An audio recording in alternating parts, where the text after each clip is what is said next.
Welcome back, Toastmasters and guests. As we resume the second portion of our meeting, which is the manual presentation portion. Today, we have one manual presentation, and it's the Icebreaker from our very own Angela. Are you ready, Angela? Yes. Okay, great. Mr. Timer, are you ready? Yes, I am. Awesome. Angela is an avid writer and blogger. She is a published author, and she is a member of our Toastmasters Club, and she is doing her Icebreaker today. Sorry, what program is it? It's from leadership development. Leadership development. She's doing her Icebreaker today for leadership development. The purpose of the Icebreaker is for the speaker to get in front of the audience and speak for the first time. The primary requirement for this presentation is simply to stay within the time constraint of 4 to 6 minutes, given or take 30 seconds. With her Icebreaker in leadership development, our very own Toastmaster Angela. Angela? Thank you so much, Edward, President. I am a smiley person, as you can see. Here's my smiley. This is a magnet I have on the fridge to remind me to smile. And in case I forget my name, or you forget it, it's Angela. And it says on this magnet that the origin of the name Angela is Greek, meaning messenger. If anyone is taking photos of the screen to remember who I am or what I said, I'm Angela. What else do I learn or tell you from my fridge magnets? I am a travel writer, and I write a lot on TripAdvisor, and I also write on my own blog, which is Travel with Angela Lansbury, and it's on blogspot.com, on which I have more than 10 different blogs, but you couldn't possibly keep them up all the time. So mainly I write on the travel blog, but I also have another one on, which I write regularly on, which is on the dress of the day. Now, you may ask, travel, where have you been? Have I been to Belize? Alas, no. Have I been to India? Yes, I have. Have I been to America? Yes, I have. And to prove it, I have the magnet. Where are my magnets from America? Well, of course, I have Las Vegas, which reminds me to speak a little Spanish every day. Las, the plural, and Vegas is actually meadows. Not a word I need a lot, but I do need to remember Las Vegas. So you're now getting a clue that I'm interested in language and learning languages. I'm interested in travel. So far, so good. I've also lived in America, but of course, I support British English. And here is my policeman's hat, because I'm often language evaluator.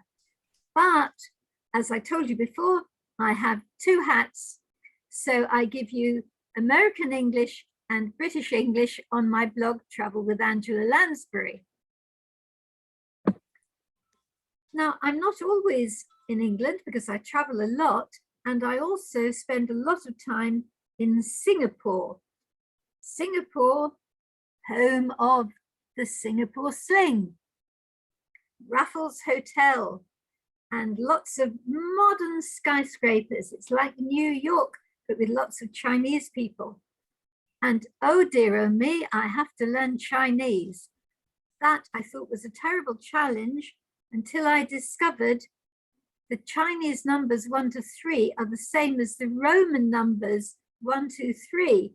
The Roman 1 is like that. Turn it on its side and you've got Chinese 1. Roman 2 is like that. turn it on its side, then you've got the Chinese number 2. Roman number 3 on the clock is like that. Turn it on its side, and you've got the Chinese number 3. So that became easier. Until I went to Korea, they have a totally different alphabet, which I haven't yet learned. One day I shall start a club for translators, speech writers, and language learners. But you see, I'm an ENFP on the Myers-Briggs. I'm a creative. I'm a teacher. Every hour I change subjects. I write a new blog and I do something new. Let's go back to looking at the magnets. A magnet from Ukraine. Ukraine, once part of Russia, once part of Poland. I had an ancestor from the Ukraine and I started to write a novel about that. And he complains that in one day, the country changed nationality 3 times. Oh, and you thought you had problems. And I thought I had problems because I'm British, but a Singapore resident. Well, I managed to cope with that. It's fun. Finally, back to Toastmasters. What do I do in Toastmasters? I'm a member of Singapore Online because it's got the most meetings of any club. Every Friday there's a meeting, and if you want to race through one of your pathways, you can be doing a different speech every week, which is what I do. But I'm also a member, still loyal to all my other clubs. I started in England, so I'm still a member of Harrovians. I joined Bradle Heights Advance. I'm still a member of them and I'm their VPPR. Then I was recruited by 2 good friends to join their club, Tampines Chancat Advance, and I'm VPPR for them. So if you want to go to another club like me and be on 2 committees, you could join this club and be on this committee and speak every week, and then join one of my other clubs and speak once a month at TCA or twice a month at BHA. And then you would race through pathways and learn to speak non-stop, like me. But eventually the red light comes on and you have to stop. So all I can say is, if you have any questions about travel, language, or joining a club, come to me. I'd be delighted to help you, because as you see, I'm all over the place, meeting all sorts of people, and I always smile. Back to you, smiling Edward Young, president of this lovely Singapore Online Dynamic. Thank you, Angela. Excellent presentation. We learned a lot about you from your presentation. Unfortunately, we only had 1 manual presentation today, but Angela did an exceptional job with her presentation. And now we go into the evaluation session of the manual presentation. Angela did her icebreaker. The purpose of an icebreaker is for the member to introduce him or herself to the club and to learn the basic structure of a public speech. Angela, you excel at storytelling. Your introduction of yourself, telling us who you are, what you like, what you dislike, what all you do was exceptional. I commend you on that.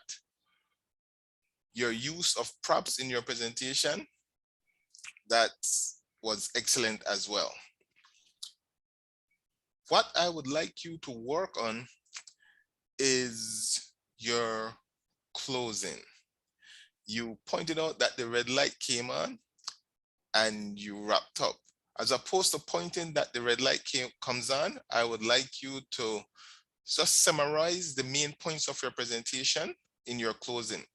We all can see that the indication of the red light is on. You don't need to point it out to us. Just summarize your main points in your presentation.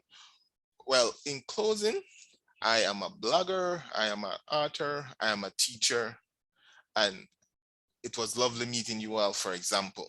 Just the conclusion of your presentation, I will challenge you to work on. For clarity, spoken language is clear and easily understood. I gave you a 5.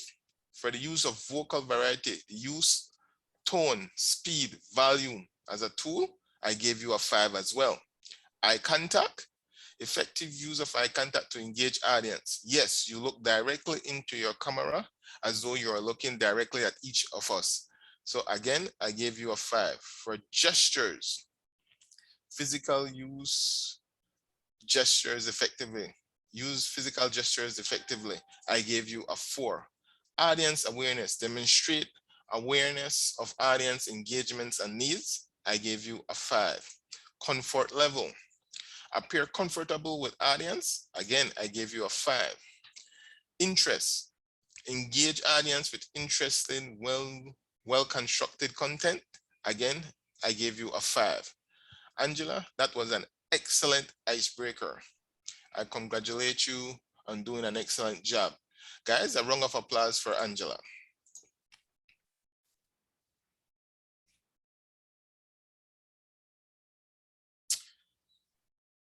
And with that, fellow Toastmasters and most welcome guests, we are at the end of the evaluation session for our manual presentation. Hopefully next week, we will have a minimum of 2, maybe 3 presentations. You're all welcome to contact me and schedule a presentation, whether it be an icebreaker or another presentation you would like to do or practice. You're welcome to do it here at Dynamic Speakers. With that, in closing, Madam Counter, do you have a report for us? Did you catch any coaches? Please proceed with your report. Yeah, so I missed a lot of the meetings, because a lot of the speeches of the table topics section, but I still managed to capture 3. And let me try to share my screen. Oh, but then I have to do this speech, right? Or the script. Sorry, I'm all over the place right now. So do I need to start with the speech or should I just share the screen? You can share the screen. Okay. Host has disabled participant screen sharing. Try again. Yeah.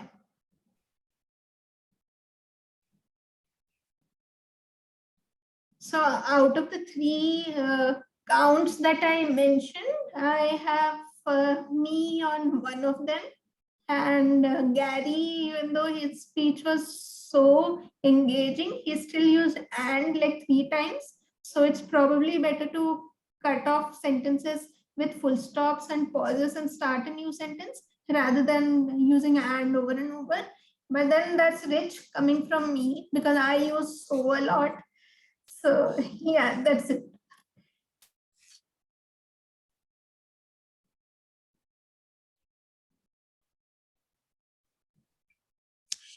Thank you for your report, Madam Counter.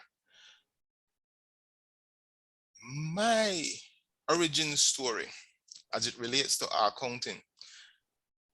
I was an IT guy. Well, I am an IT guy. And we work behind the scenes. We are in the back office writing code. No one sees us, no one interact with us. Headphones on, lights dim, just us, the keyboard and the monitor. So I did not interact much with my colleagues. And one day I was called by my head of department to do a presentation on the CRM project I was working on for the head of the sales and marketing department. No problem. Oh, it's in the boardroom in front of all the other executives. I went into that boardroom confident. I knew I did a great job. Our CRM was the best in the country. No one can tap me. I am the it guy. And I started to speak and my voice cracked. It sounded as though I was going to cry for 15 minutes. That's not me. I don't get nervous. My voice doesn't crack. But here I was in front of all these executives speaking as though I had a frog in my throat. I could not explain why this was happening to me. For 15 minutes, I sounded as though I was about to cry. Shortly after that, I was invited to a Kiwanis dinner. That's an NGO here in Belize. And at that dinner, I met Paul Leckie. And he was dynamic. He was entertaining. He was engaging. He was the master of ceremony. And he had everyone hanging on his every word. I wanted to speak like him. So at the end of the dinner, I went up to Paul, introduced myself, and he invited me to Toastmasters. Oh, I can do that. At first, when he said Toastmasters, I thought we would be drinking. And I was excited. Toastmasters. I didn't know what Toastmasters was. I thought we would be having drinks and cocktails.